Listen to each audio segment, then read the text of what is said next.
That's us. Okay, hello and welcome everyone to another episode of the Roundtable. It's good to see people who are already coming in here, joining in the chat. That's always nice to see. Absolutely. So, as you can see, it's a bit of a smaller cast today. Well, actually, I just keep going through individuals, like the other members. Last time it was Mark and I. This time it's Chino. Next time it's just going to be Nav and I. Right. Now, do you think we're going to get botted today? Oh, let's hope not. What are the chances? What are the chances that they can break through my double firewall at my home internet from where we're streaming this from? Hey, you're the tech guy, so I believe in your technical wizardry that we should be okay. So as you can see and hear there, I'm joined today by Chino. How's it going, man? You know, we're living the dream. I'm responding to Dusty Disciple here in the chat about Aunt Linda, who might not live to the weekend with COVID and blood clots. And oh boy, if you are not part of our Discord, Dusty Disciple, pop on over there and hit us up in the prayer channel there. Here, I'll even post a link. We would love to have our church praying for you there. But yeah, good. Yeah, we're kind of rounding the bend to Christmas here, and I don't know how it feels with you, because I know you just moved. But we're like full on in the okay. So as a digital pastor, as a pastor working in a church forever and ever and ever, essentially the last 14 Decembers of my life are one giant sprint. So Thanksgiving hits, well, actually Halloween hits, and it's just a 2-month sprint to try to get everything ready for Christmas, because Christmas is the church's Super Bowl and yada, yada, yada.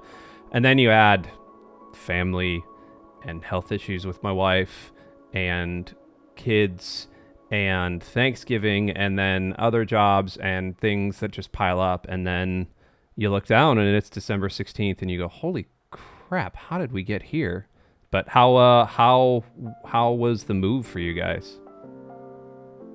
Well, so far it's just been me that's moved, because I mean I got my job here, but currently we still have, like, we gave our notice at our apartment, our other apartment, but my wife is currently still there because she is finishing up her employment there, and she actually got word yesterday she has a couple job interviews in this area, so praise the Lord for that. Yeah. But while she's finishing up, so we're currently, like, I'm here and she's there. She is coming to visit this weekend, so that's going to be nice. But I mean, it's pretty low key. I mean, depending when she gets moved in here with me, we might do a little bit for Christmas around this place. But I mean, I'm generally not, I like Christmas and I certainly like the season, but I'm not as big on like decorating or putting stuff up. I mean, when I lived on my own, I typically didn't really do much for Christmas. I would just kind of go to family members' places, right around Christmas, and then they would have the stuff. I didn't typically do much, and Sarah's more the decorator, so I get the feeling like when you were a bachelor, were you like me where you didn't care if anything was on the walls at all? And then you got married and your wife came in and were like, why do you live like this? Like, why do you not put anything on your walls? Like, is that your relationship too?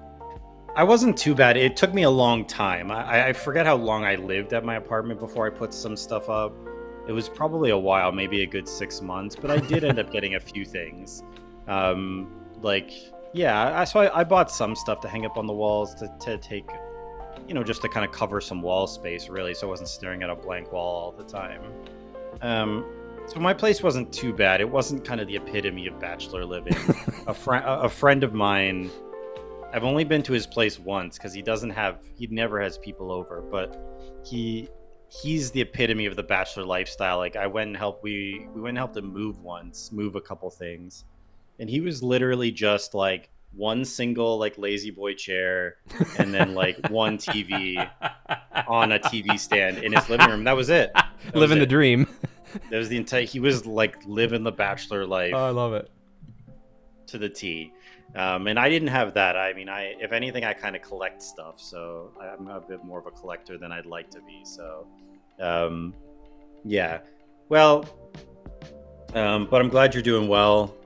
Like I said, so a bit of a low-key episode here. But we wanted to do something to kind of wrap things up for the round table before we really My solution was bigger. I mean, it's not a bad solution. It's not I a love bad that. solution. I love that. Yeah. Or just get a projector and use the wall, right? Have you ever done that? Have you ever had the projector lifestyle? No, I've never done it. I've wanted to, but just either through I didn't have the finances to get a good projector at the time, or I didn't have a sort of suitable wall space to really use it. It's never lined up for me to set it up, but I would do it. But I mean, I would want a really nice projector, and those are not cheap. No. So like for the money I'd spend on the projector, I don't know. I could probably get like a 65-inch OLED for less. So like, it's hard to say no to that. So I mean, you could maybe you could get that TV day. plus you could get like a surround sound and a PS5 for the price of some of those 4K projectors. Some of those 4K projectors, yeah, exactly. So maybe it'll happen one day, but not as of yet. No.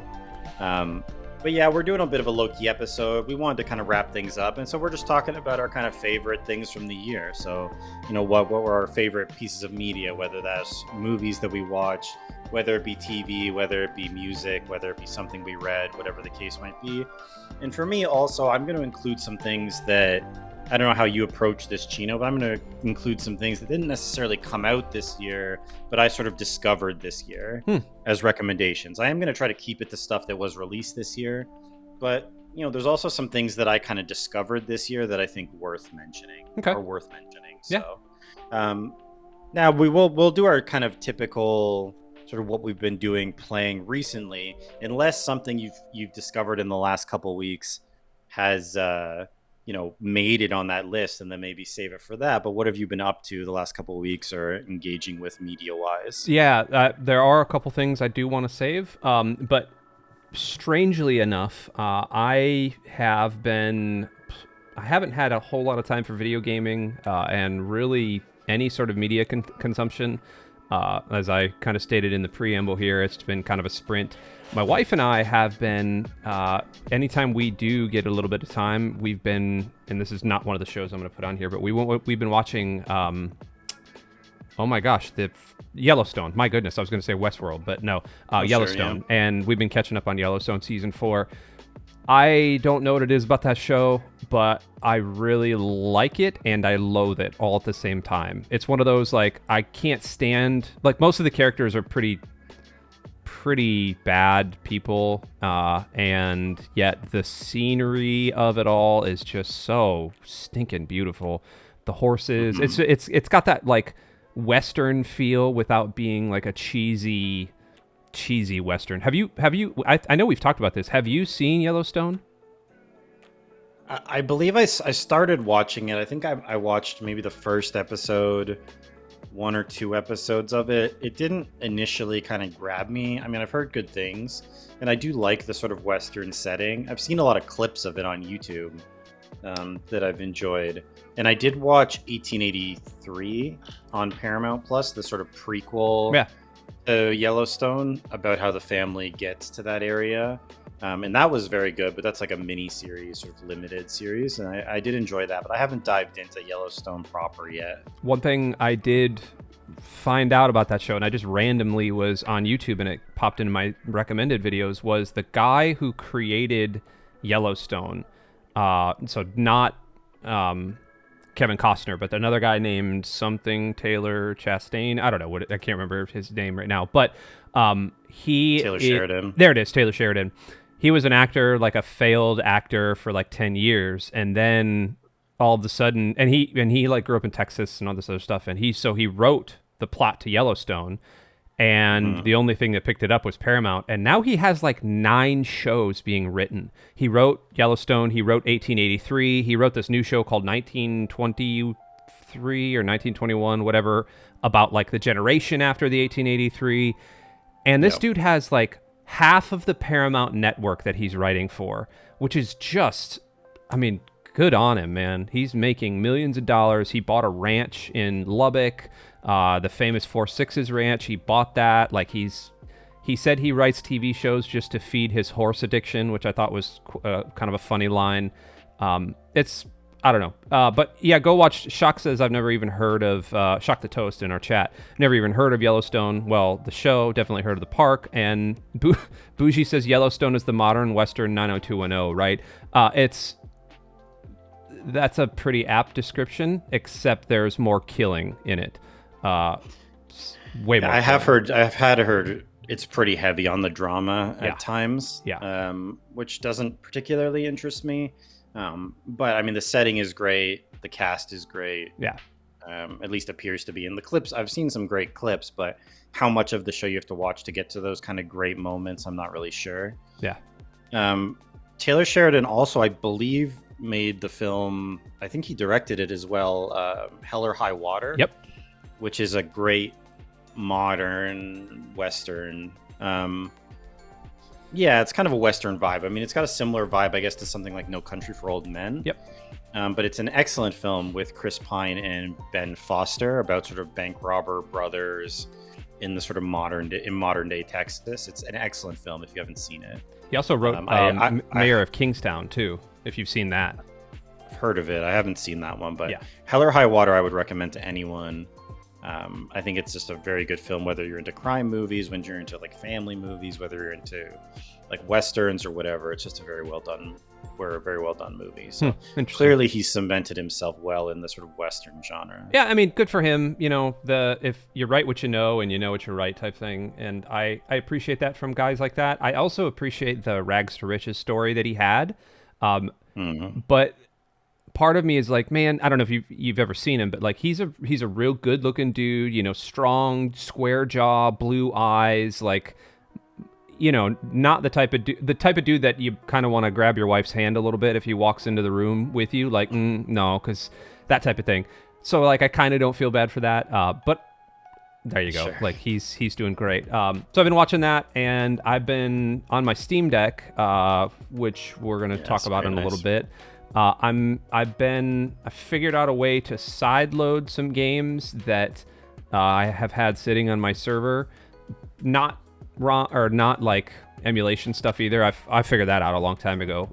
But I had a sideloaded copy of Miles Morales, and I've been playing that. That's my first kind of crack at it.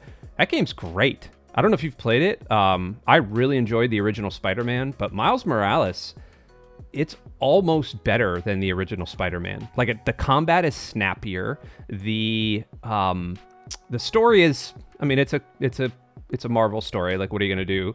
But it just seems like all the I don't have to go out of my way to do the collectibles. They're all on the way. I don't have to like, oh my gosh, obsess about it, because I'm a very much a completionist, and so I have to like plan my route around the city to go get this book bag and then this little thing. No, Miles Morales, like, I'm gonna go do a crime scene. Cool. Well, on the way, I'm gonna hit one of these underground caches, and then there's like a time capsule, and then maybe a speed thing, and it's all on the way. And then I can pull up my little phone menu app thing, and we're off and running. Shock is giving me, does Chino ever have a conversation that doesn't mention his Stream Deck? No. Not recently, no. Yeah, not recently. But like the thing is right here, dude. Like it's always by my hand when I'm sitting at this desk. How well does it run on the Steam Deck? Really well, actually. There is I can get a solid 40, between 40 and 60. But I mean, if I keep it plugged in, it's fine. If I take it off charge, I get about an hour and a half, almost 2 hours on battery. No frame stuttering, no nothing. I can run it at high settings, which is pretty good. They're doing some sort of wizardry with the new graphics chips the AGPUs that they're putting in there. I don't know how they do it, but it like I ran Red Dead Redemption 2 on there at high settings, and I was getting between 30 and 60. Never dropped below 30, and I had it at just uncapped frame rate. Like, I don't know, and there was no pops, there was no loading, there was no anything. It was just Red Dead go. I'm really excited. They just announced that they were coming out with a new one, probably late 2023, early 2024. I'm super excited to see what they can do with that. I have a Switch OLED because my original Switch broke and I had to kind of buy a new one, and so I did that. They were talking, Valve was talking about putting essentially the Switch OLED screen into a Steam Deck, which would improve battery life, and obviously coloring would look so much better. So, Yeah. Holy crap, man! I'm Right. I'm ready for that. So yeah, that's been my nerd stuff, and we'll talk about a whole lot more later. How about you? Yeah, a few things. I mean, Bougie and my 11-in-1 screwdriver is always within reach. Never mentioned it one time. I mean, yeah, but everyone has that though. I've got Like, my not everyone Leatherman has right a here. Not everyone has a Steam Deck. Like, I'm sure the Steam Deck is far more interesting than your 11-in-1 screwdriver. You know, no offense, Bougie. Yeah. So for me, last couple of weeks, well, a couple things similar to you. A couple things are going to end up on my sort of top of the year list. And one thing Bougie also mentioned in chat was that he finished Wednesday. I also watched Wednesday this last couple of weeks. How was it? I enjoyed it. Bougie's given it a 6 out of 10, which I'm a little surprised by. I thought you might be more into it. I mean, it doesn't shock me that we disagree on something, but Sure. and I didn't necessarily love it. It doesn't make my top of the year list, but I don't know. I'd give it a solid 7.5, maybe an 8. I think when it's running on all cylinders, I think it's really good. There are moments that kind of pull me out of the show a little bit, but I really enjoyed it. Yeah, I thought it was well done, well directed. I liked the main actress a lot, Jenna Ortega. I think she did a great job as Wednesday. And I watched the Addams Family a lot growing up. I saw the movies, I watched the shows. So for me, it kind of hit the right amount of nostalgia that I was just into it. But yeah, I thought it was well done. I had a good time with it. So yeah, I enjoyed Wednesday. I'd be curious to hear, Bougie, what it was about Wednesday that you didn't. What it was about Wednesday that you didn't vibe with. I finished Wednesday. I thought you meant you finished playing Miles Morales on Wednesday. Oh, okay. Context clues. We are operating on context clues today, ladies and gentlemen. I played Miles Morales a little bit actually the last couple weeks, because when I was stuck without internet here for the better part of a week, I had to find some stuff to play. So I had to go based on just the games I had installed already on my PS5, and I've had Miles Morales installed for probably a year or more. Okay. And I played it a fair bit when I first installed it, but then I, trailed off and whatever. So I came back to it kind of not really remembering much of the story. And unlike you, who does things on the way to going places, I intentionally went and did all of the caches at once. I went around the whole map. You're that guy. I intentionally did, all of the time capsules and just went and got them all at once. And so I did it that way. And the combat is very good, although I was rusty enough that I tried to go do some of the lab missions, or you go to the Roxxon labs to fight them, and it did not end well for me. I need to spend some more time getting sort of used to the combat again. I think I got deep enough into the game that my lack of polish with the controls was sort of too noticeable and hindered me a bit too much. But I had some fun with it. What else that I would want to mention now? Oh, I watched the Uncharted movie. I mentioned it in Discord. I didn't hate it. What? I don't know. I don't get it. I don't get the criticism. It wasn't great. It didn't blow my mind or anything. But I don't think it was that bad. For all the hate it got, I know Uncharted is beloved, and I played all the Uncharted games. I love them. I get it. But I don't think it was that far off base for an Uncharted movie. It's kind of a lot of what I would have expected from an Uncharted movie. So, again, it didn't make my best of the year list or anything, but I didn't think it was a train wreck. I thought it was fine. It was fun. I didn't like Mark Wahlberg at all. I thought he was horribly miscast as Sully. But he's got the accent. That's about it. He's got that Boston accent. I didn't mind Holland as a young Nathan Drake. I thought that was okay. And the storyline was whatever. It was kind of like an Uncharted storyline. Just go here, go there. You get double crossed. You get double crossed again. Whatever. That's if you want to condense Uncharted into a nutshell in terms of story wise, that's largely what you get. So yeah, I don't know. I thought it was okay. Whatever. I didn't hate it. And then yeah, I feel like that's about it. I've been playing some Modern Warfare 2 a little bit still, multiplayer. I've been having some fun with that, but I play it a little bit every day, but I don't really grind it too much. I get tired of it quickly, so I can jump in a bit, have some fun, but then I'm kind of out. So, but I think How was that the single player? Did you play through that? I didn't finish it, but I did play a decent chunk of it, and I thought it was pretty good. Yeah, Okay. it's well done. I mean, it's very polished, and the campaigns aren't particularly long, but it's well executed. Yeah. Okay. My oldest son is back from college a couple days ago, and he was playing it, and he's like, you and I should play this. And I was thinking, like, man, yeah, I would love to, but I always feel like I need to finish the campaign first, and if the campaign sucks, then I don't ever want to play the multiplayer. Oh, okay. That's, Yeah, I it's mean, a at it's a this point, habit. they're all about the multiplayer and like Warzone, the Yeah, battle royale, and whatever. yeah. It's not really much about the multiplayer or the single player anymore, unfortunately. But I would say it's well done. It's well done for what it is. Okay. Well, It's not breaking any new ground. might have to give it a whirl. Cool. Anything else? I think that's about it. I think there's a couple other things I'll touch on when we talk about our sort of best of the year list. So, at this point, feel free to share if you're in the chat. Share what your kind of favorites, some of your favorites of the year were, regardless of what it was, whether it was music or books or movies, whatever the case might be. Yeah. Oh, on that note, actually, before we get into it, I did finish reading the Terminal List yesterday, Ooh. and that's there's the show with Chris Pratt that was on Amazon Prime, which I will be talking about later. And I read the book, and to be honest, the book was a bit disappointing. I think the show made some necessary changes to the plot that really streamlined things in a way that I think would have improved the book. Like, I didn't mind it. I don't think the book was bad, but I think some of the way it went was a little more predictable.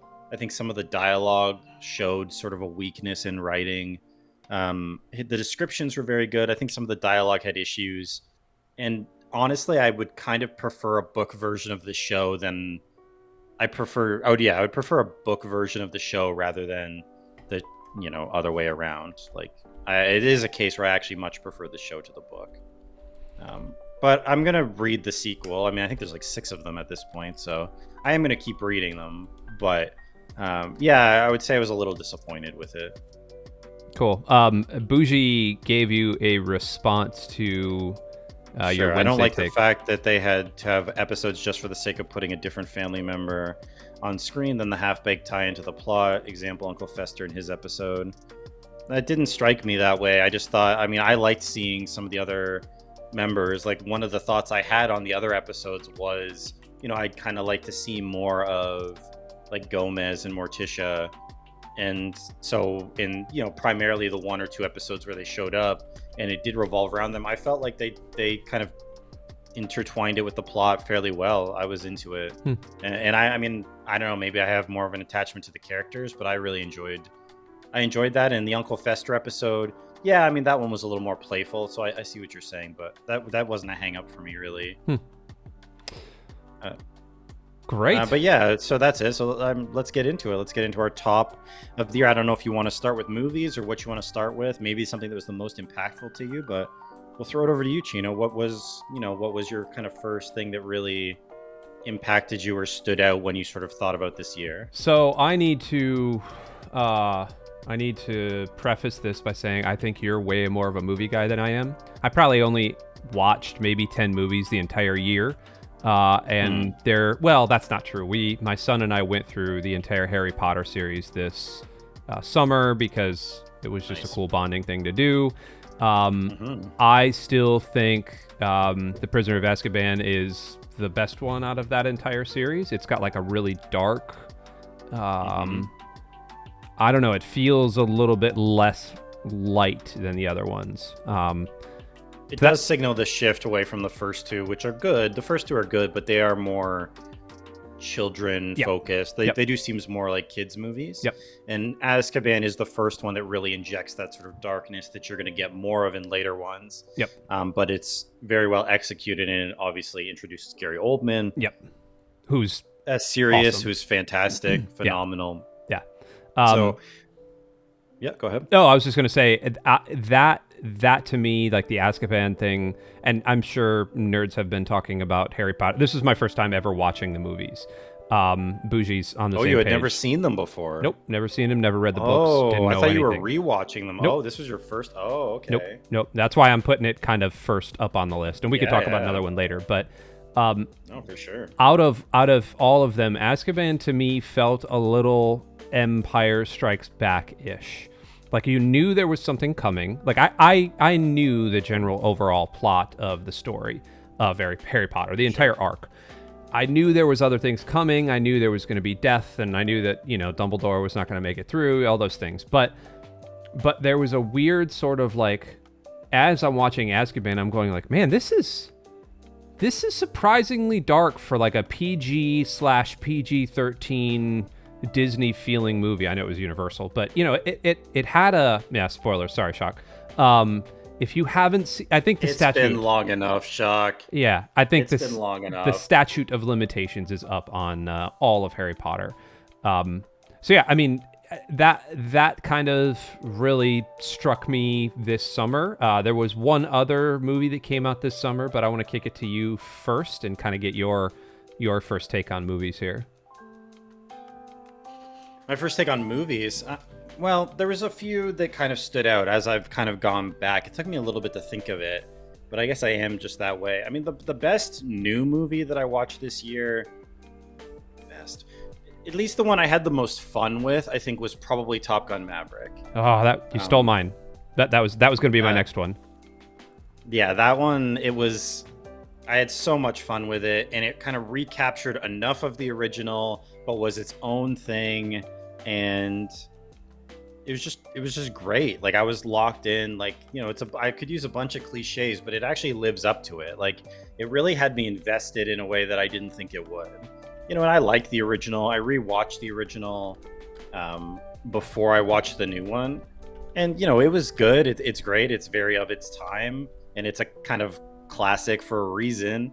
But watching it now, there are some things that I would say don't hold up as well. But Maverick just nailed it. To me. It just absolutely nailed it in a way that I really didn't expect it to. Yeah, I mean, well, you said it was going to be yours as well. So what were your kind of thoughts on it? Because I didn't see it coming. I thought it might be fun. It'd be like, okay, maybe a little silly, but I think it just really kind of nailed everything I would want from a movie like that in a way that I really didn't think it would. I did the same thing you did, where we watched the original with I think only 2 of our kids were home at the time. And at the end of it, I came out being like, man, I used to like that movie. Like it was the reason I went to air shows when I was a kid. And it was the reason I would go, like I had a F-14 Tomcat, like metal plane. I would fly around the house, that type of thing. Nice. And then we watched it again. I was like, this is okay. Like it's fine. It's a good action movie. Yeah. It's kind of rote. Tom Cruise doesn't know how to kiss a lady, which is real weird. He was like trying to eat that lady's face on a motorcycle. I'm a fan of a podcast called the Lebitard Show, Lebitard and Friends. It's primarily a sports podcast, but it kind of just covers just general media. And one of the guys on there was they all kind of play characters on the show, and one guy is playing like Mr. Patriotic, like Mr. Bro, and he was like, this is going to be the best movie. Like this and Point Break are going to be my 2 movies of the century type thing. And he legitimately rented out a theater for his birthday to watch it. And the day after he watched it, he came back in on the podcast, and they were talking about it, and he kind of dropped the character act a little bit. And he said, that was legitimately the best movie I have seen in a long time. He said, I laughed, I cried, I was emotionally invested in Miles Teller of all people, who wanted to chuck off a cliff before that.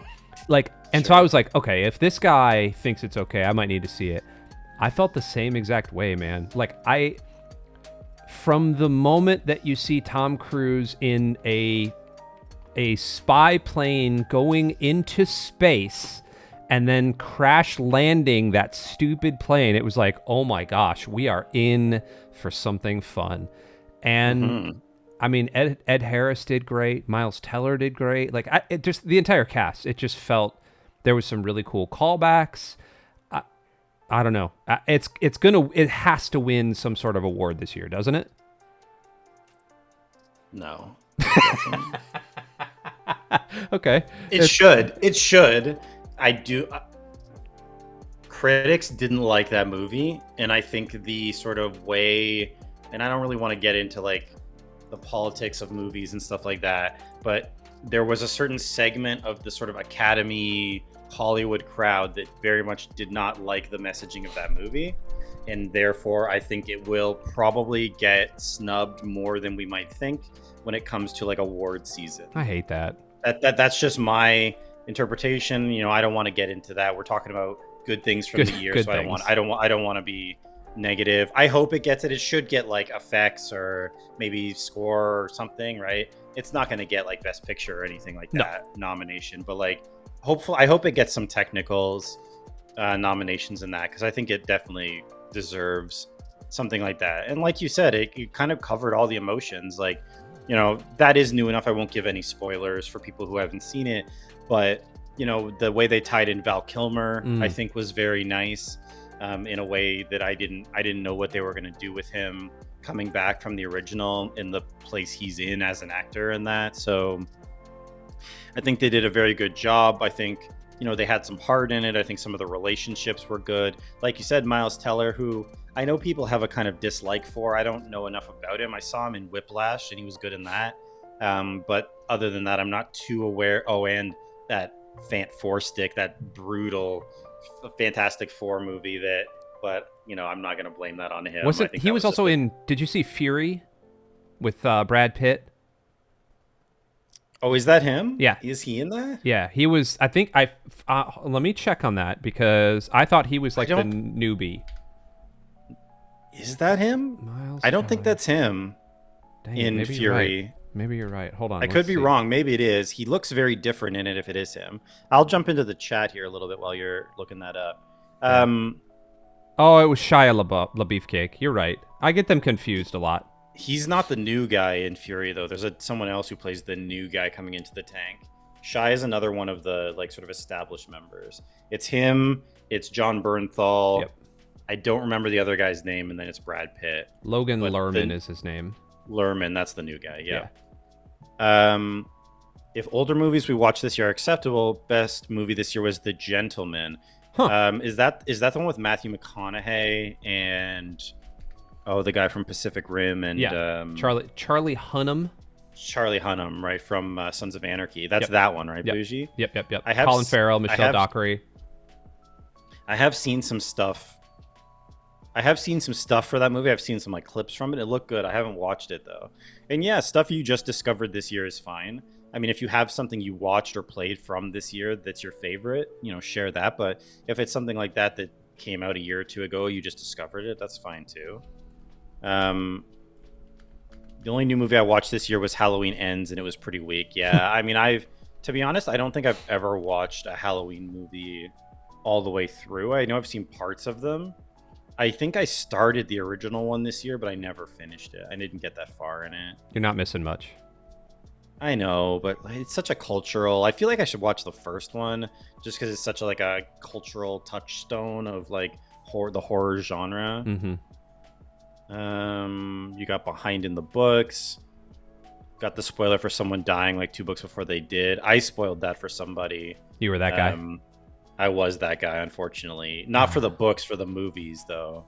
And even at the time, it was many years ago, even at the time, I thought it had been long enough, but clearly not. And I spoiled that. I think the same death you're talking about, Shock, for someone else. So I was that guy, unfortunately. Mika... Oh, hello. Also, welcome to chat. Yeah. I think my favorite for this year was Belle. It came out in 2021, but I didn't see it until like last month. It was a fun combo of Beauty and the Beast and modern tech. I don't believe I've heard of that one. I don't either. It does kind of ring a bell, but I don't. But I don't think I certainly haven't seen that one. But I also haven't. It just is vaguely familiar. Awards are given based on percent a movie aligns to people's worldview. Unfortunately, that is becoming more the case. Shock. Yep. Yes. Yep. Not wrong there. Mika, I loved Maverick. My dad took me to a midnight premiere, and it was stupid fun. I absolutely 100% agree. Yeah. Okay. It Look, kind of rings a bell. Yeah, yeah. little Susie01 popped in and said, I just finished the 4th episode of Manifest on Netflix and I really liked it. I like sci-fi. My wife loves Manifest. That's the one where like the plane disappears Yeah, and then it shows back up like years later or yeah, something, right? That's yeah. that one. My wife and my daughter love that. And they'll talk about it and they'll have these like code words about it. And it's, I don't know. I watched like a 1 or 2 episodes and I was like, man, this is great. I don't, I already watched Lost. Like I like Lost a lot. I can't Sure. do it again. I missed the Lost like boat. Like I missed it because Oh. I remember, I wish I had watched it because I remember being in like 4th year of university, and like people in my tutorial classes would be all be talking about the revelation, like the stuff that had just happened, and everyone like there was like 7 people in the tutorial, right? And everyone's talking about it, but I wasn't watching it at the time, so I just had to be like, yeah, just talk about it. It's fine. Like I don't like. So I missed the boat on Lost. I mean, at some point maybe I need to go back and watch it, but I've got it on my it's Plex been server it's if you been want a a link. minute now. You can watch all of it from my Plex server. Mhm. I'll send you a link. You can stream it from my home. It's amazing. Well, I The might ending isn't great, right? Isn't that the thing with Lost? the ending people got frustrated with, but they didn't stick the landing. yeah, they couldn't. There was no possible way for them to stick the landing. It was too big in scope. They kind of let the train run away from them a little bit. They did what they could to peel back some of the things, but there were just these giant implications to anything that they did one way or the other.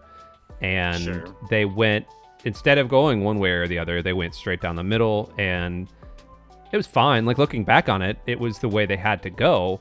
Little Susie says they rushed the ending and it kind of ruined it. Yep, it did. But It's too bad. if you take the show in totality, it is a genuine work of art that I think people are going to study for, more time. Like Damon Lindelof made his name as a director and producer because of that show, and it's great. So yeah, all right, I'm taking up time. Sorry. Well, and Bougie said Lost and Heroes were 2 shows I'd want to watch. Heroes, so Heroes good. is another. Heroes is another one that I understand started great and then did not finish great. Well, yeah. I mean it. How do I? I also missed Heroes. I remember I was working at Walmart at the time, people talking about Heroes.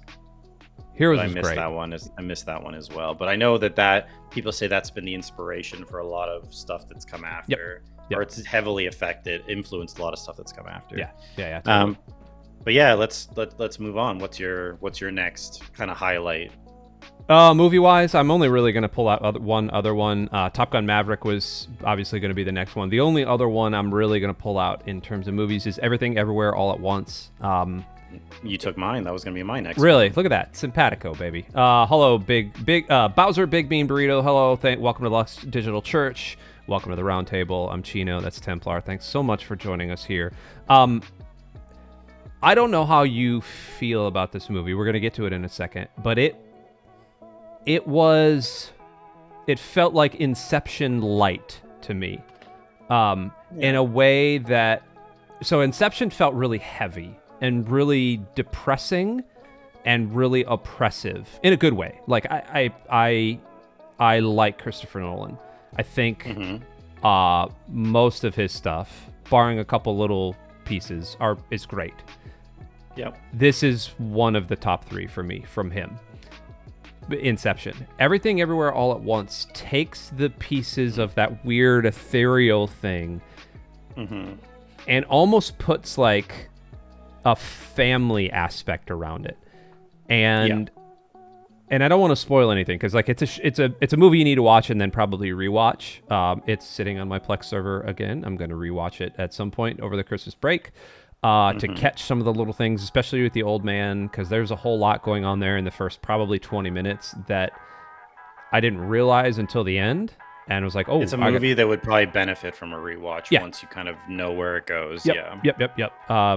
So all that to say, like, how did you feel about it? I loved it. I mean, initially I was a bit unsure when it's like I had heard a little bit about it. I had heard some praise for it, and I knew kind of the general premise that it's like different lives and whatever. And I won't say anything more because again, I want if you're in the chat, if you end up listening to this later, watch it. It's worth your time. And initially, I wasn't sure when they first were doing the kind of back and forth, because it's a tricky premise to pull off. You know, like Inception is a difficult premise to pull off. This is a difficult premise to pull off. Yep. And I think they absolutely nail it. Like, they absolutely stick the landing on this for me. I love where it goes, the revelations that come up. There are some parts of it that are maybe it's a decent balance of very silly and like very heartfelt, emotional stuff. And I think it manages to keep that balance, which is a difficult balance to maintain. A lot of movies can't manage it. And Nolan is probably my favorite director. He's certainly one of them. But one consistent criticism of his films is that they aren't particularly personable, or like the personal kind of connection is sort of lost. There isn't that sort of emotional element.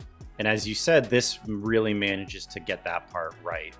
The sort of family emotional connection part, it really gets right. And I think by the time it wrapped, I was like, wow, that was certainly one of the best movies I saw this year, very late in the year.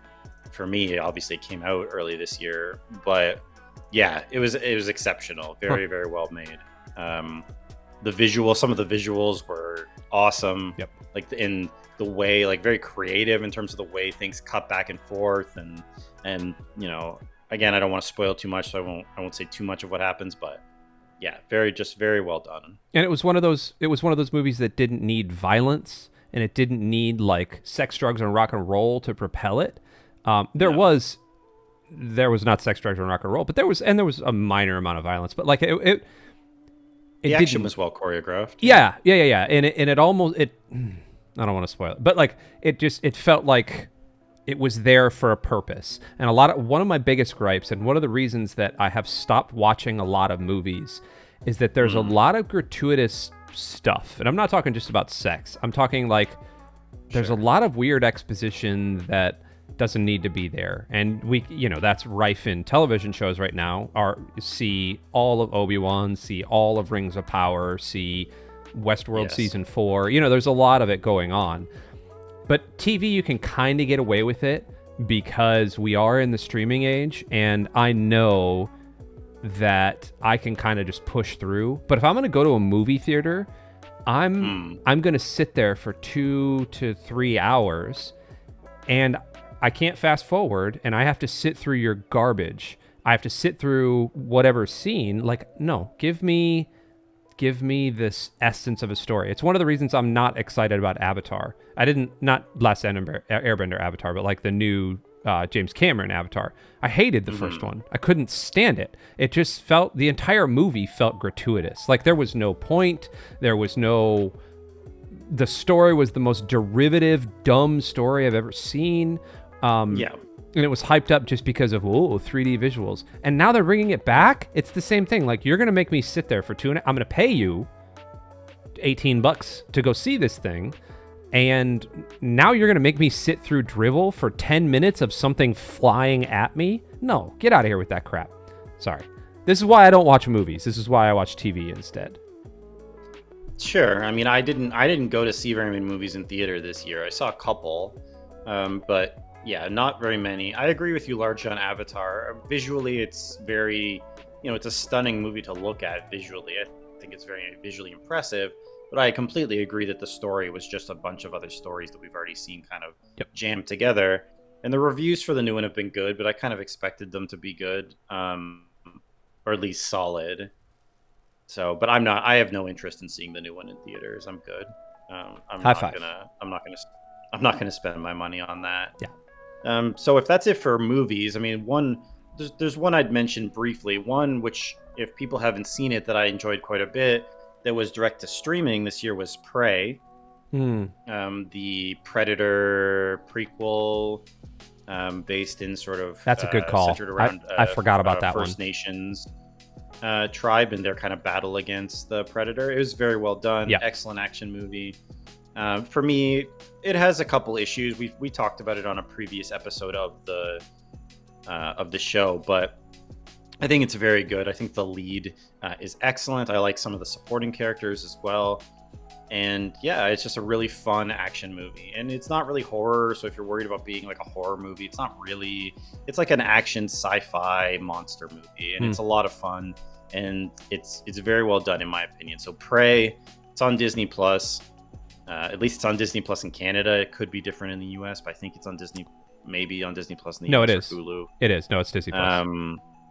I would recommend it if you're up for something. You know, it's a little gory, of course. It's a Predator movie, but there's nothing gratuitous in it beyond that, and I think it's very well done. The last one I would mention, and I'd be kind of remiss for not mentioning it, is the Batman. I don't know what your feelings are on the Batman. I'm guessing based on that reaction, maybe not the best. I have a complicated relationship with that movie. Go ahead, and then I can walk you through it. So I have some issues with the film as well, but overall, I think as a start of a new trilogy, which they say they want to do, I really like Robert Pattinson in the role.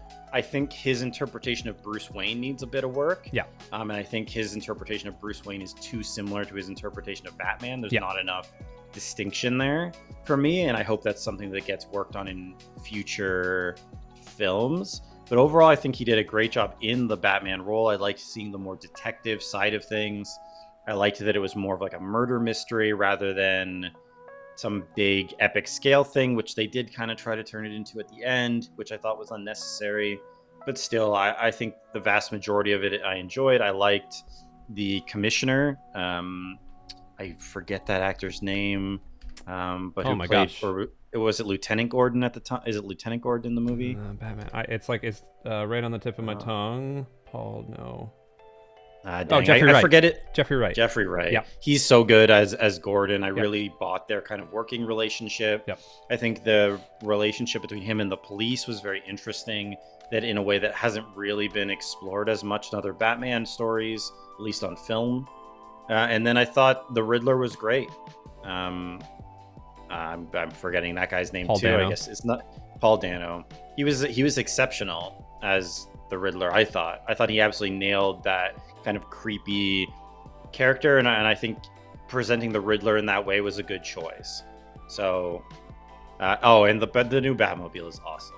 Like the Batmobile in it as like a muscle car Batmobile, I'm all about it. Even if the design of it is kind of silly in some ways. I love it. I really, really enjoyed that. And the scene where it's introduced is just chef's kiss. It was so well done. It was so good. The whole scene where it's introduced, if you haven't seen it, I don't want to spoil too much, but the penguin and it's in the shadows and you just hear the engine and before it like rumbles out and it's like, it's just like it feels like a GTO, like just a souped up GTO that just comes rumbling out of there. Yeah, like I expected like that, Poison and Rat to be playing as the doors were opening. Oh, come on. It's not like a friggin' it's not like a Firebird or something. You're right. It's not like a Firebird with like, what were those, the T-tops or something. It wasn't that. Like it's a legit like muscle car. Yeah, the entire movie was like a 3 out of 5 for me.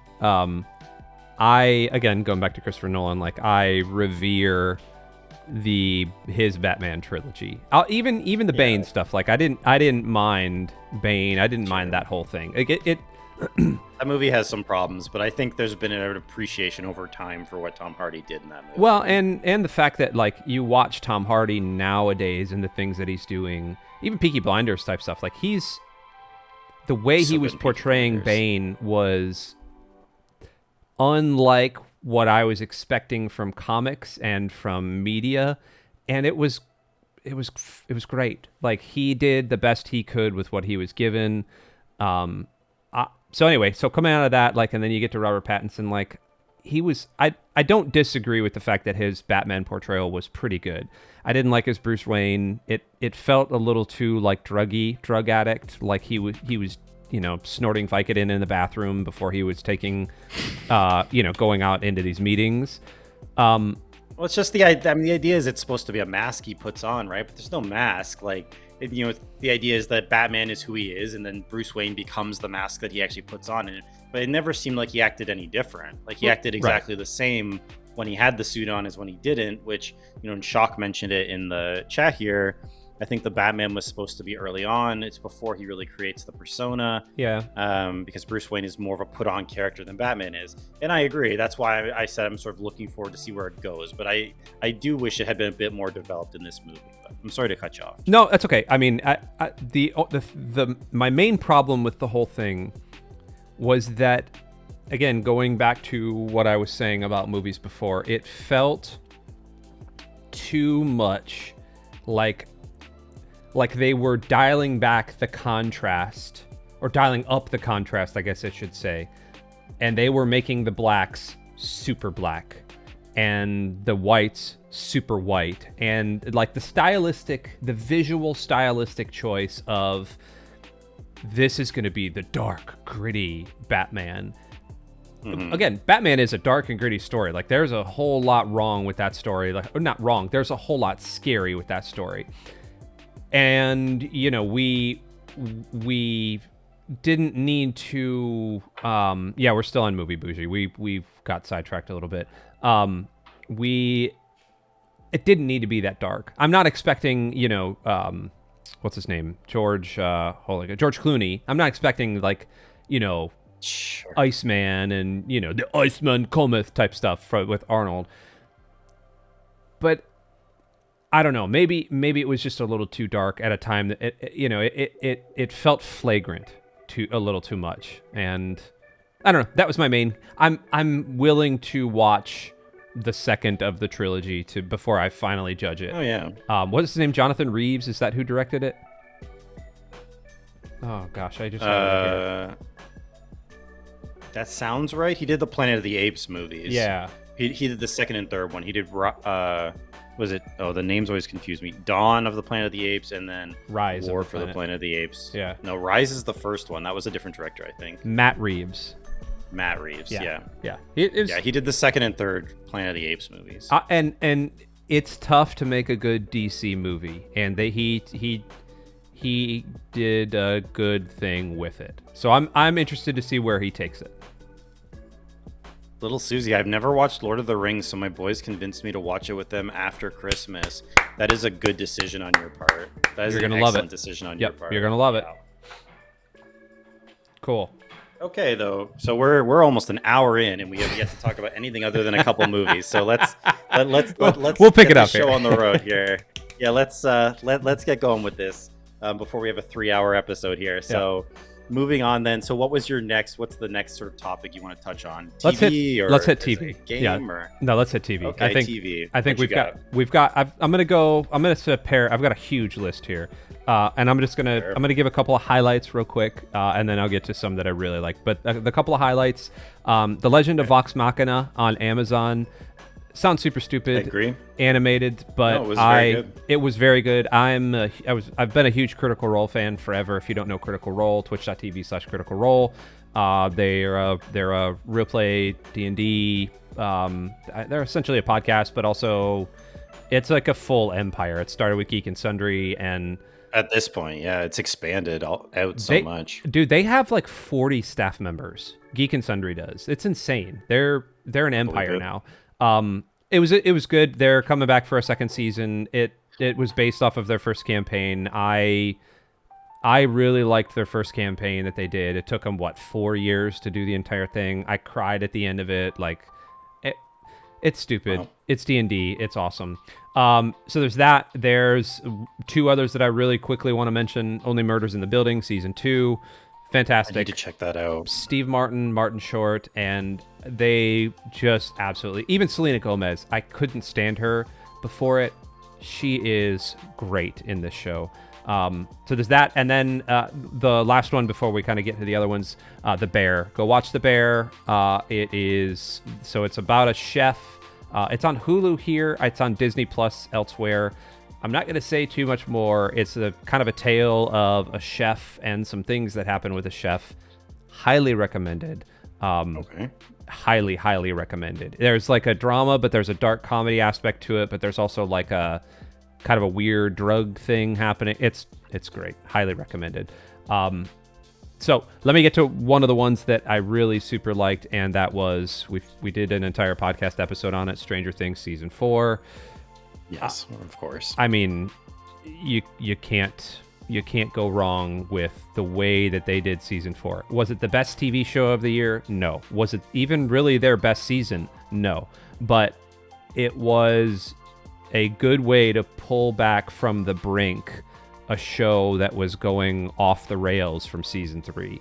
And it was a good way to introduce us to child actors that are getting older.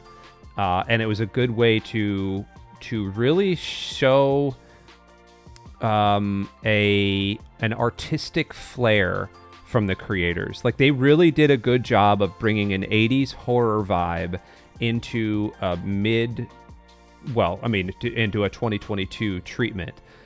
And if you look back at how they shot it, it was shot during COVID. Like, it was rife with production issues. They had to silo a whole bunch of stuff, and you really wouldn't have known it unless you watched some of the behind the scenes things. So, Stranger Things season 4.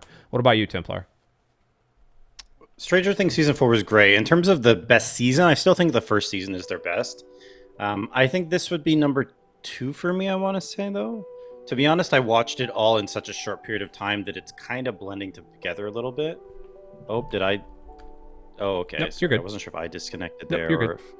If, yes, thank you for getting that bot in chat, Bougie. I appreciate it. I was looking to do it, but you were on it. Also, get out of here with that She-Hulk nonsense.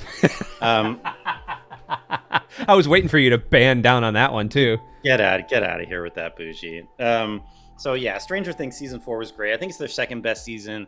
I thoroughly enjoyed it. The way they structured it with the extremely long episodes was an interesting choice. Like, only making it like whatever it was, like 5 or 6 episodes, but having it be like the last one's 2.5 hours, like essentially a movie. Also, Bowser Big Brain Burrito. That's a great reference. Do you get that reference, Chino? I do. Big Bean Burrito from Mario Maker 2. Yep. It's a brutally difficult grind of a level. Yep. That's a great reference. Yep, absolutely. Highly recommend. So yeah, Stranger Things season 4 was great. I really did enjoy it. Some of the new characters they brought in I thought were entertaining. I thought I was going to get really tired of the kind of 11 storyline with the doctors. It didn't wear on me as much as I sort of anticipated that it would. And yeah, it was awesome. I'm looking forward to the next season, although I'm sure that will be many years off yet, because I know they're talking mid 2024 already. Yeah, that's even honestly sooner than I maybe even thought it would be. So we gotta wait a while. Wednesday 6 out of 10 She-Hulk 6.83. That's very specific. I don't know what metrics he's using, but yeah, that is very there specific. Significance to 6.83, Bougie, that I'm not getting here? That's a somewhat low score for a show that you brought up a couple times now, though. So I'm a little surprised it's not more highly ranked on your list. So in terms of one show that I discovered this year that I wanted to mention, and it's unfortunate Nav couldn't be here. He's dealing with some family issues. You know, there's some things going on there. So, and we're kind of praying for Nav and his family. And he kind of he put me onto it, and I'd heard of it before, but he was kind of the final suggestion that really made me check it out, which was The Expanse. And that, was around for a while. I don't even know when it finished. I don't even know if it finished this year. It might have been last year, but I discovered it this year and it was fantastic. I can't recommend it enough. Unfortunately, I think they basically ran out of time. Maybe the ratings weren't good enough. So season 5 does feel a little bit rushed, and it does kind of end in a bit of an awkward place where you're not really expecting it to end.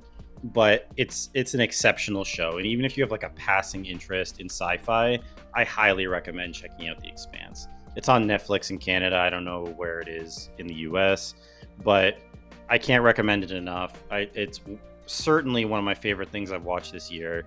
Again, it didn't come out this year, but I just discovered it this year and it really blew me away.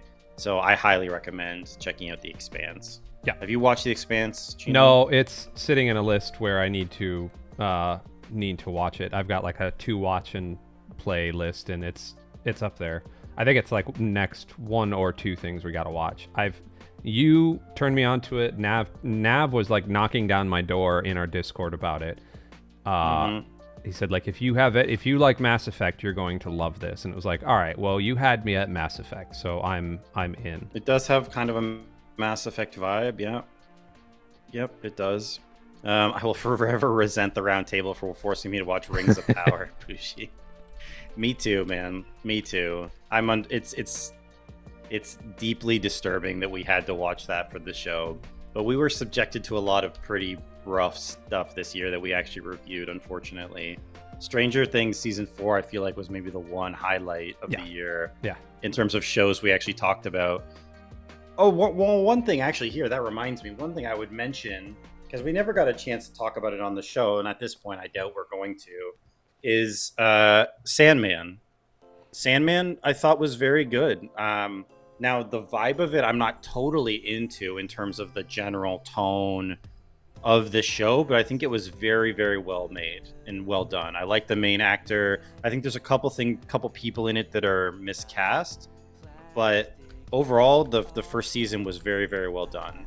I liked where it went, and I think it's a very cool universe, and the visuals were great. We never did end up talking about it on the show, so I thought I'd mention it now, but that's also one of the ones I really liked from this year. And hold on, I'm responding to Kyle Party 64, who said, I'm one of the only people who was completely in love with Westworld. Loved season 1, season 2 was fine, season 3, and then the first half of season 4 was really good, and then it just kind of petered out. Did you ever catch the Westworld craze? Have we talked about this? No, I missed that. I've kind of missed that one as well, and it's, that's the thing when I don't get into these shows initially, like, Heroes or like Lost, because then when the show finishes and all I hear is like, yeah, some of it's good, and then it kind of gets not good, and then that's not really a strong incentive for me to go and watch it, right? Because it's like, well, am I gonna want to watch this only to kind of be disappointed by the ending? But I'll probably check it out. It's up my alley. Like, from the premise, I understand the premise of Westworld, and it sounds up my alley, so I'll check it out. Have you watched Peripheral yet? No, that's the Amazon Prime one, right? Yeah, I watched the first VR episode, and I tell you what, it looks really good. I've only gotten through one episode. That's all we had time for. It's not on my list. It's like kind of a outside looking in thing, but like, sure, the way they speak to video game culture is it feels real good, and that's kind of what Westworld was doing at the very beginning. It was speaking to video game culture, like, because the whole premise behind Westworld, it was like, hey, these are robots, and you can just kind of treat them like NPCs, that type of thing. So I'm gesturing to you right now with a. So we did our Dream Team Christmas party last night, and one of our Dream Team members, Zephira, got me these chopsticks that are lightsabers that light up. That's pretty cool. They're freaking awesome. And so I've just been like pointing with them. So I apologize if my camera is going all around. No, here. I saw that. That's very cool. Yeah. Did you watch Sandman? I know we had talked about it. I watched the first episode and was like, oh my gosh, this looks great. And then I think we were going from Sandman into Rings of Power. Is that what we were doing? I think we ended up we were going to talk about it, and then for whatever, we didn't end up getting the time, and then Rings of Power started, so we ended up kind of jumping into that. And I had to force my way through Rings of Power to make sure I was cogent enough to actually talk about it, and so I kind of let Sandman. If it's that good, like, I don't mind bumping it back up my list and putting it up there. It's very good. Like, well, we'll talk about another one here probably in a second, but it's very good. The vibe of the show is not necessarily my vibe, but I recognize that it's a very well-made show, if that makes sense. Yeah. Like, so I don't really have any gripes with, like, how the show was put together or shot. Again, like I said, I think there are two castings that are blatant problems in the show, like very badly miscast people. But beyond that, I think the show is very, very well made and well done and interesting in a lot of parts. The show is just not really my vibe. It's just not really for me. Sure. But I recognize that it's a very good show. So that's what I would say. And I think you can figure out pretty quickly from it whether it is your vibe or not. Yeah. Yeah, I P-51 Mustangs also says I regret watching the Halo show. Yeah, spoiler alert, that's not on my list. Not on mine either. Ozark, Little Susie says I know Ozark had some bad stuff. Yeah, my wife also liked Ozark. I never got into that. It just felt very dark to me, and I needed something light at the time, so I ended up watching like The Good Place again. Have you seen The Good Place? No. Oh, it's so good. I've had some people recommend it. Oh, to me, it is. It is so good. Like it starts off as one thing and ends up as something completely different, and both of those things are fantastic. Sure. Highly recommend. I also regret watching the Halo series. Yes, I do. As do we all. I'm gonna throw one more in here before we kind of get, and I don't know if it's gonna be on your list. And I'm sure you know what I'm going to say, but it's Andor. Andor is... It's on my list, but I wasn't sure. Do you think we're ever going to actually talk about that one on the show, or do you think it's kind of gone past? Oh, no. I think we need to have a protracted conversation about it. Okay. Yep. And so I'm not going to go into anything else other than the first 3 episodes. This is fine. The second 3 episodes ended with like, holy crap, what is this show? Mm-hmm. And everything after that point is, and I hope I'm not being hyperbolic, but like everything built upon each other little by little by little. And so you got to the end of the season, and it was like, I don't know what I just watched, but it definitely wasn't a Star Wars show. It was Star Wars adjacent, but it's like it's unlike anything else that's been done in the Star Wars sort of universe. Right. And maybe that's what I liked about it. It was a heist movie. It was a spy movie, or a heist show. It was a spy show. There was a weird like romance thing happening that was kind of under the surface of everything that doesn't really get talked about, but you pick up on it. You go like, oh, wait a minute. Some of the people there just aren't there anymore, but like it makes sense. Like the visuals of it were so good.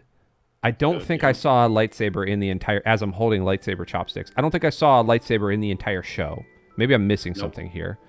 Not that I recall. There was no Millennium Falcon. There was no Skywalkers. No Skywalkers, no Organas, no nothing. No Darth Vader. I mean, there's a mention of Darth Vader, but like outside of that. It's a side of things we haven't seen before. Like it really shows kind of the grassroots of the rebellion, I guess, and like, where that resistance sort of starts and comes from. Yeah. Well, like you said, we'll talk about it more in depth in another episode, probably. Yeah, we will. I would say similar to Sandman. I think at its heights, it's great. I really enjoyed it. But I would say episodes 1 to 5, where it's building to episode 6, and 7 to 11, where it's building to 12. Yep. Like, it's good. I recognize it's good and it's well made. I didn't find it the most interesting. Okay. Like, again, so it's like another case of like a show that I highly recommend people check out, whether you're a Star Wars fan or not. I think it might appeal to you. It's just not really my vibe. Like, episode 6 was great. Episode 12 was great. All the build up and the kind of political maneuvering and the sort of spycraft stuff. Yes. Like, it's well done. It's cool.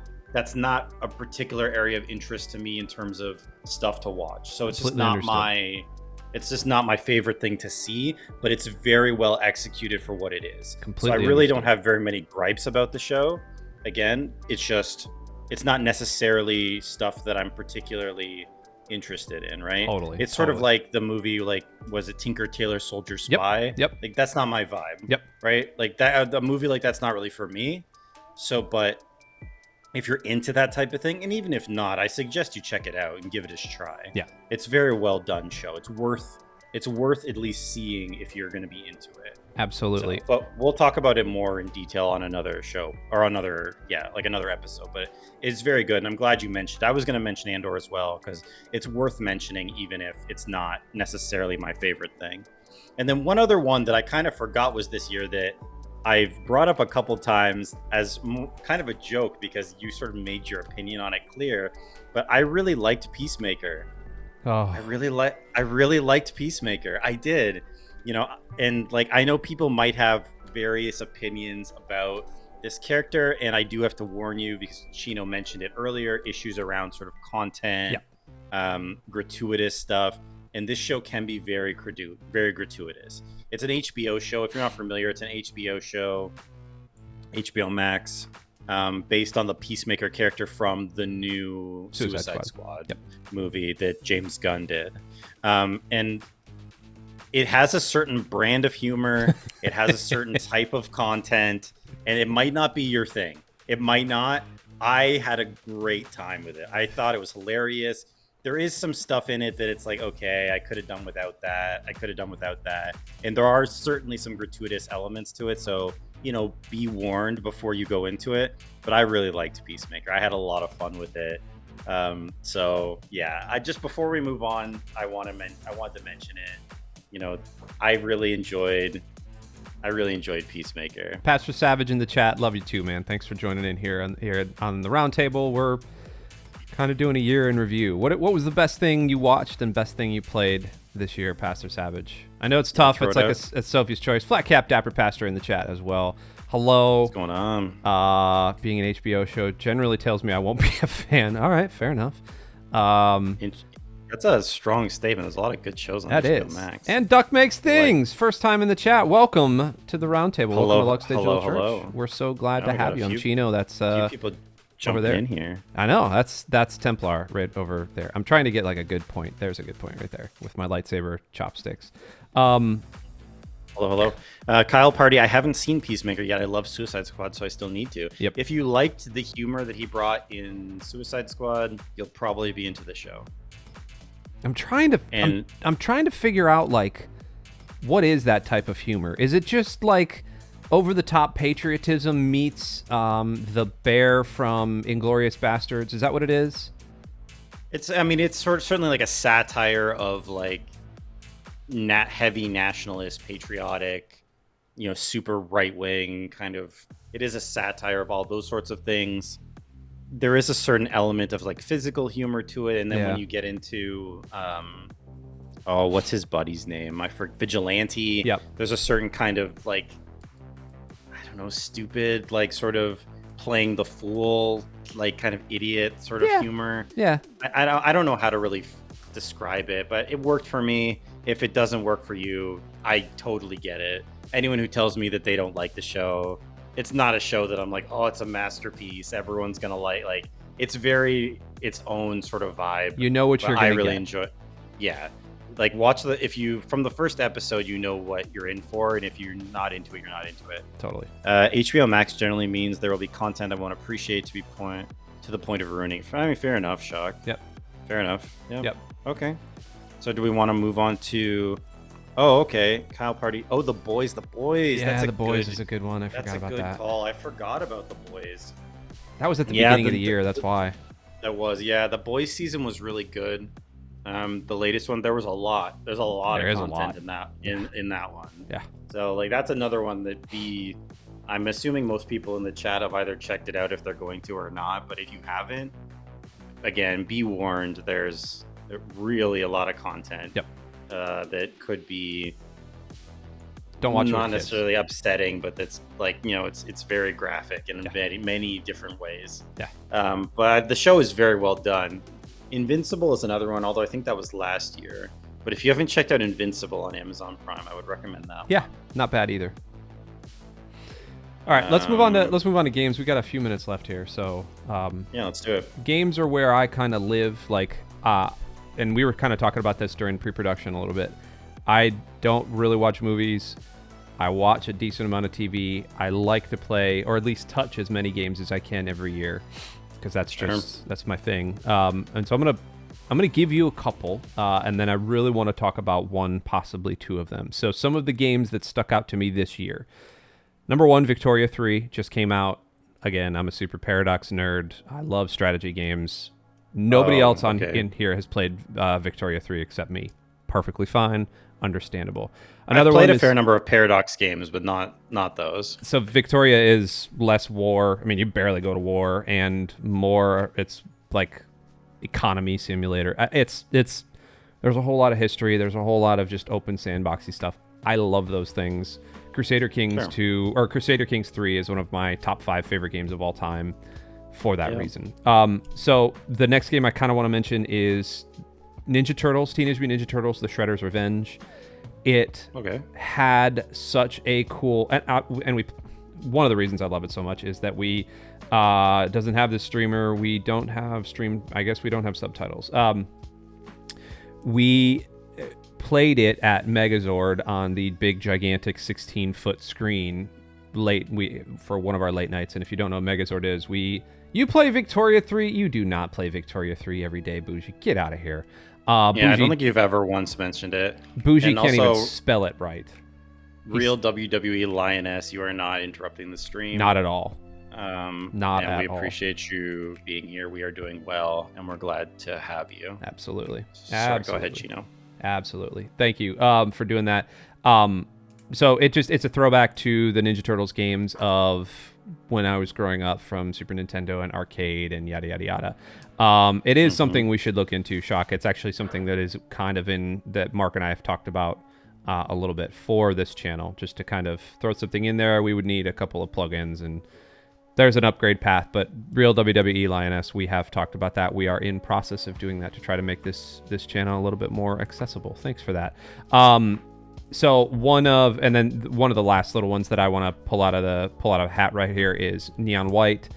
We have talked about, Nav talked about it a while ago, and I scoffed at the mention of what Neon White was, and then I played it, and it's fascinating, and it's fantastic, and it's one of those ones you just need to watch. It's like I don't know. No, we would never yell at you, Lioness. No way.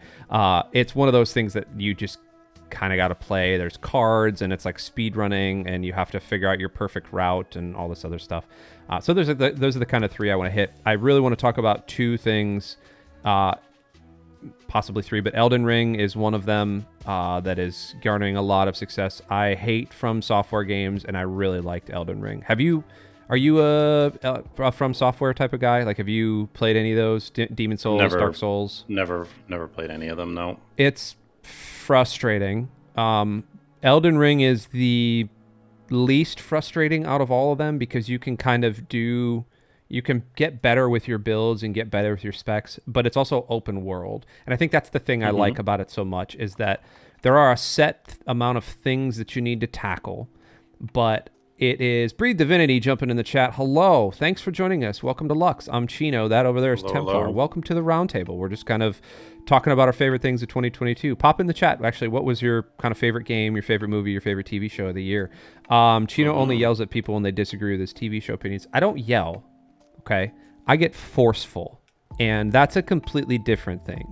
Yelling, like I tell my kids, you'll know when I'm yelling. You'll feel it. If you don't feel it, then I'm not yelling. Elden Ring, anyway, it's one of like the top games of the year for everybody. It's one of my top games of the year. It's been a staple on my Steam Deck. Again, talking about my Steam Deck. It's been a staple on my Steam Deck. It was actually, amazingly, it was one of the things that ran so well on the Steam Deck. Surprisingly. Like, it shouldn't have. And yet, you were able to get 60 frames a second without any tweaking. Battery life is 3 to 4 hours. Like, it was insane how good it was. There's one more game I want to talk about, but I want to kick it over to you, Templar. Let's talk about video games for a little bit. What about you? Yeah, I mean, as we were talking about before the show, it's a little tough for me to remember, like, all the stuff like what I played this year. I feel like this year was a lot of revisiting things that I had played in the past. I feel like in terms of new stuff I played, there's not a ton that's sticking out to me other than a few things. I mean, one I would mention is Hell Let Loose, which I was streaming for a while, which is like a tactical World War II squad-based shooter. It's very good, very different than the kind of arcade shooters like Call of Duty or Battlefield, that sort of thing. Much different vibe, but very well done game. And I was kind of in the mood for those for a while, so I played some of that. I was playing Squad, which is sort of a modern version, and they actually do have a mod for Squad that makes it like a Star Wars theme that looks really cool, actually. So I would recommend that if you're into the sort of tactical type of shooters, like more realistic. I always hesitate to say realistic, but more within the realm of reality than like an arcade style shooter. And then the main one I would mention, because I finished it recently, I 100%ed it, would be God of War Ragnarok. It was number one on my most anticipated list when we did that a little while ago, and I think the first one did some things better, but I did thoroughly enjoy it. The combat, I think, was improved. Even though the combat in the 2018 God of War is great, I think they did a better job with it. I think it just felt better in some ways in this one. And yeah, the story was good. It was entertaining. I think the first one felt a little bit more sort of emotional, a little bit more. I connected with the story of the first one a little bit more. Yeah. But it was an excellent game, beautiful to look at, great environments, great combat, great voice acting. Christopher Judge, who voiced Kratos, won voiceover performance at the Game Awards. Did he? I didn't see that. That's awesome. I think justifiably so. Yeah. He did an excellent job with it. And yeah, so that's the main one I would talk about, because I just finished it a week or two ago now, and I got 100% on it. I completed it, basically everything, and yeah, it's a very good game. So with that being said, I wasn't surprised that Elden Ring won Game of the Year, because that kind of took over the world for like 6 months when it came out. I feel like everyone was playing Elden Ring, so as good as Ragnarok was, and it was, it makes sense to me that Elden Ring won. Yeah. I'm gonna bring up one last game here, and it's a game that, with its DLC, has cost me less than $7, and I have almost 25. I just checked my Steam thing before we came on here. Wait, hold on, I can actually pull it up right now. I think I saw you playing this. Yeah, okay. I think you probably know what this game is.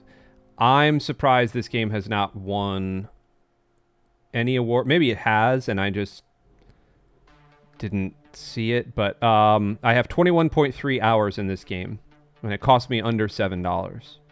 And it only takes a thumbstick to control on my Steam Deck, or just the arrow keys or WASD on my keyboard. And that game, of course, is Vampire Survivors. I don't know what it is about that game. I thought it was stupid when I first saw it. Like, oh great, another pixel junk shooter, another bullet hell thing. I've got enough of these on my... It looked like a mobile game. Like, okay, cool, where are the ads? Like, all this other stuff. Greg, at Greg Miller, Beggyman, at G Miller in our Discord, and at Beggyman on Twitch, recommended it to me, and he was like, bro, you're going to love this game. I said, you're stupid. I said that to his face, you're stupid. And then I put it on my Steam Deck. It was on sale for $3.99. I was like, you know what? It's $4. Cool. Put it on my Steam Deck. I got about 6 hours of battery life on my Steam Deck on a plane ride back and forth to places. It was amazing. I cannot tell you how great this game is. It is equal parts. It's equal parts roguelike, power fantasy. Like, you can put some weapons around you and just stand there and watch just clusters of enemies come to you and then vanish and leave you with all of their beautiful, beautiful XP. There are secrets. There are combinations. There are hidden bosses. There's hidden levels. The DLC just came out last night, and it only cost $1.60. So that's what I'm saying. Like, for less than $6, I have had almost 20, and I have a session currently saved on my Steam Deck that as soon as we get done with this, I'm going to turn it back on, and it's like a game I can just play 15 minutes at a time and then put down and feel great about. It's my favorite game of the year. It's a game I'm going to continue to play.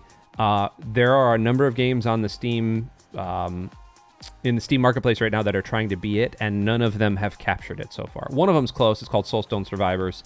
It's close, but it's like a dual stick thing. Like, the second you add another stick into this, you have ruined the entire thing. You have ruined what this game is. You need one stick and then let it automatically shoot things for me. That's it. Have you played Vampire Survivors yet? I have not. I've seen some, like, I've seen it on the Steam store, and I've heard some stuff about it, but no. And that, again, that style of game is not really my thing. But I haven't really played many of them, so I don't know. Maybe I'll check it out. I didn't know it was a style of game until I saw it. Like apparently there are a number of games like this. This is the one that has. I mean, have you played like Enter the Gungeon? Isn't it sort of similar to that? But Enter the Gungeon is like a bullet hell game. This is not that.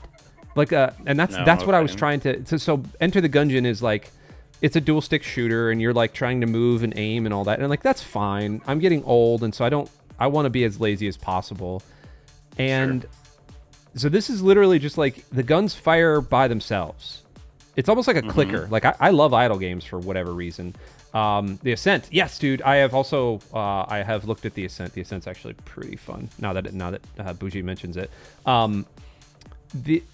It's this, and the pixel, like I don't like pixel art stuff either. Like I usually get so turned off by them. Like I'm old. I don't need to go back to my Nintendo days. Like that, I'm fine.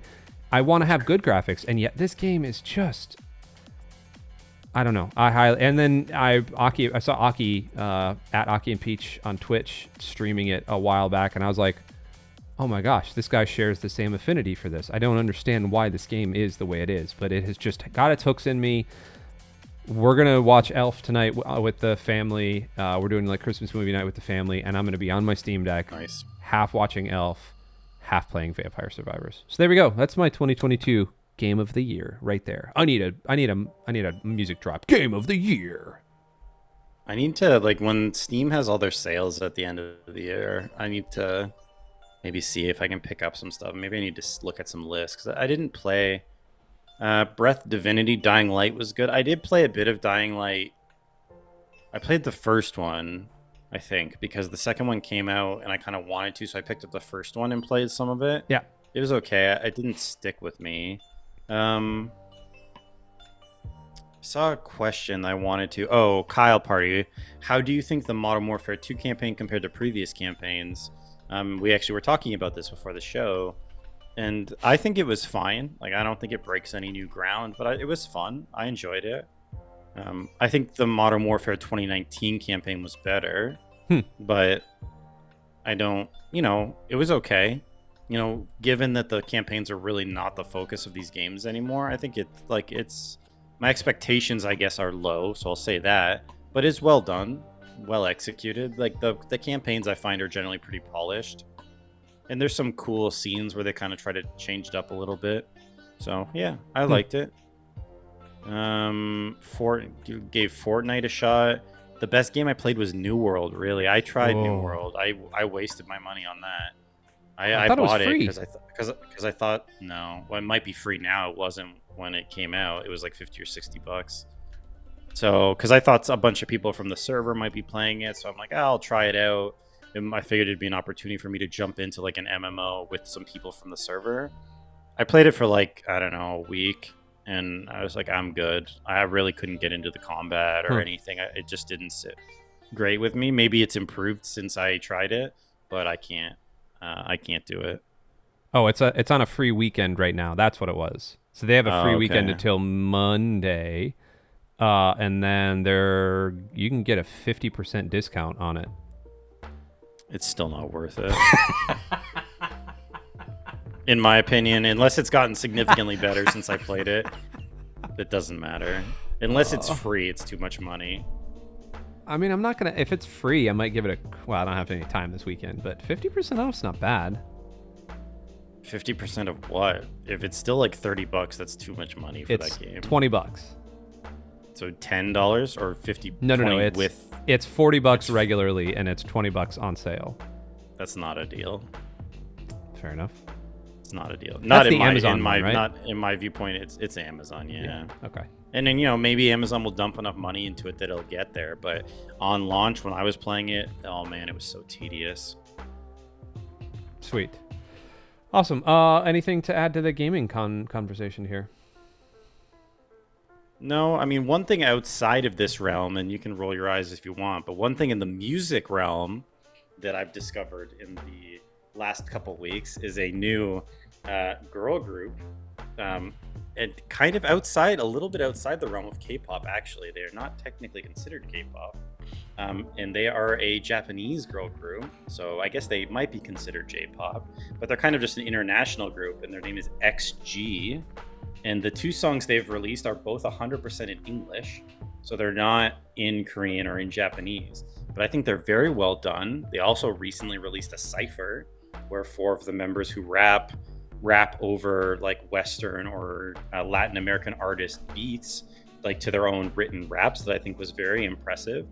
And honestly, I think within the next couple of years, if they're not the biggest girl group, international girl group in the world, I think their company screwed up. The talent is at that level.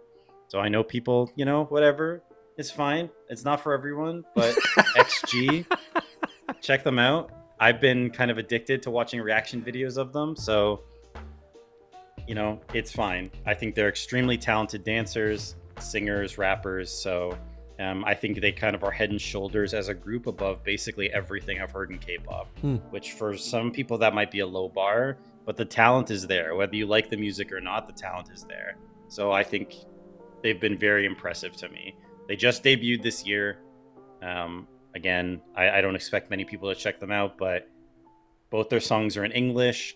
I would say it's potentially worth your time if you have even a slim interest in it. So I won't spend too much more time on that because I know I'm one of the only people interested in sort of K-pop or K-pop adjacent sounding things. But yes, I'll say that before we wrap things up. You are. Also, it's okay.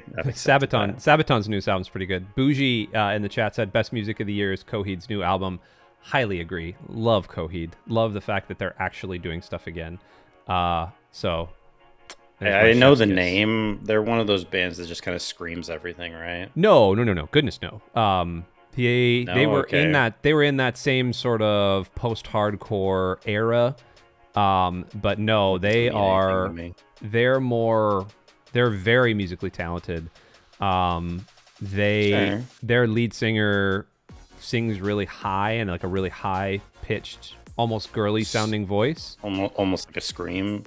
No, he doesn't. It's not. No, he doesn't scream. It's not the screaming. It's like actual singing. Like it's legit. Go listen to them. You've probably heard one or two of their songs. A Favorite House Atlantic. The name is familiar enough. I probably have. Yeah.